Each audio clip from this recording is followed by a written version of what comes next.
بعتي قلبي وليه نسيت كل شي يا ما قالوا ضاع.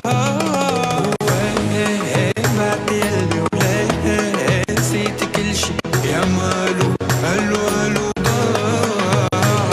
بلدين وش حادي خدت انا غرام. مساء الخير، أنا الفنان الشامي يلي بسرني إني أطلع عليكم الليلة عبر شاشة LBCI اللي دايما كانت مرادف للنجاح والإبداع بعالم الفن، لشارك معكم خبر كتير سار، هو إنه قناتي على اليوتيوب تخطت ال1,000,000 مشاهدة بأقل من سنة واحدة بس. صحيح إنه الأرقام ممكن تكون مقياس للنجاح، بس هي منا الهدف الحقيقي، هي ترجمة لحبكم لأستمر بتقديم أعمال بتليق فيكم أنتو.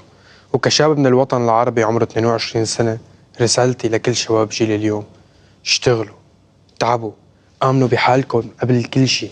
النجاح منه إلا مفتاح لأبواب كتيرة، والحياة للي بيحب المغامرة.